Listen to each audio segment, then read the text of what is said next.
ترمذی کی روایت ہے، بنی اسرائیل میں ایک نوجوان تھا کفل، روزانہ نئی لڑکی اپنے کمرے میں لاتا تھا، شراب اور لڑکی اس کی زندگی تھی۔ ایک رات ایک لڑکی کو لے کر آیا، 60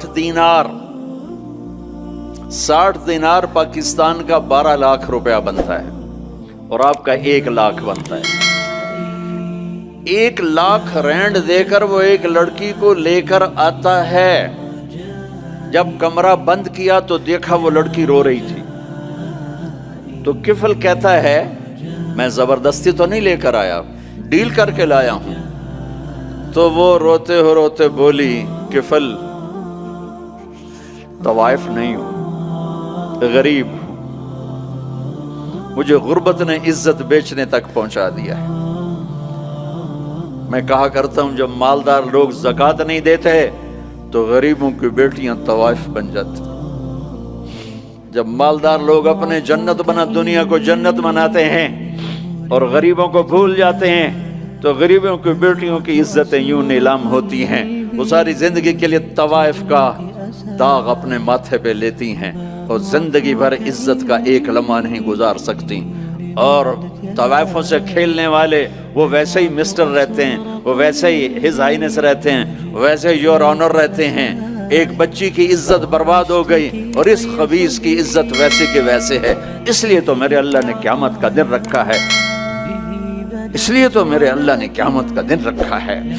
ہائے ہائے ہائے ہائے، ایسے تو نہیں حسین سر کٹوا کے نیزوں پہ چڑھ گئے اور آل رسول کے سیٹے گئے اور بوٹی بوٹی ان کے ہو گئی کہ اللہ کو نہیں چھوڑنا باقی سب چھوڑ دیں گے۔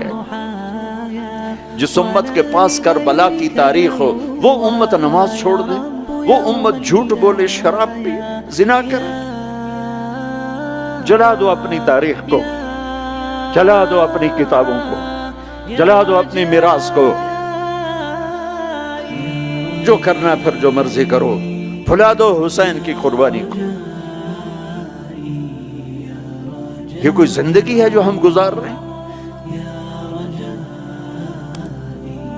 وہ عورت رونے لگی، وہ لڑکی رونے لگی، کفل عزت دار ہو، مجھے غربت نے طوائف بنا دیا ہے۔ تو کفل رو پڑا اور کہنے لگا میری بہن جس عزت سے آئی تھی چلی جا، جو پیسے دیے ہیں جا اپنی غربت مٹا، ہدیہ 60 دینار، 1 لاکھ رینڈ بنتا ہے، جا اپنی غربت مٹا اور میرے لیے دعا کر، میں بہت گندا انسان، میں تیری آنسوؤں کو دیکھ کر میں بھی توبہ کرتا ہوں۔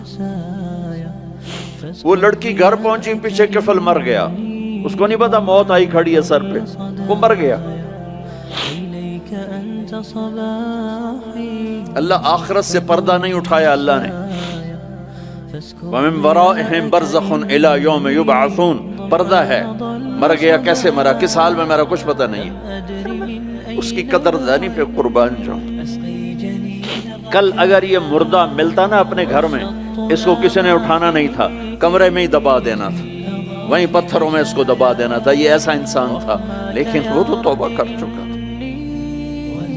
اور توبہ کے بعد کی زندگی 15 منٹ، آدھا گھنٹہ، گھنٹہ، سوا گھنٹہ، 2 گھنٹے ہے، اور 30 سال کی زندگی زنا اور شراب میں ہے، اور آدھے گھنٹے کی زندگی میں صرف نیت کی ہے۔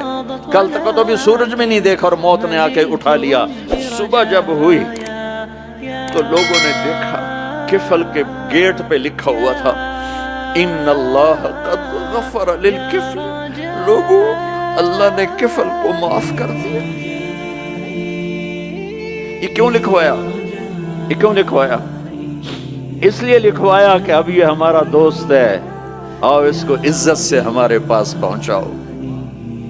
یہ شرابی بھی تھا، یہ زانی بھی تھا، یہ سب کچھ، اس سے بڑا قدردان کوئی ہے کہ نیکی کرنے کا ایک دن اس کے پاس نہیں۔ ابھی آج اس نے نیت کی ہے کہ آج کے بعد میں نیک بن کے زندگی گزاروں گا، اور موت نے مہلت نہیں دی۔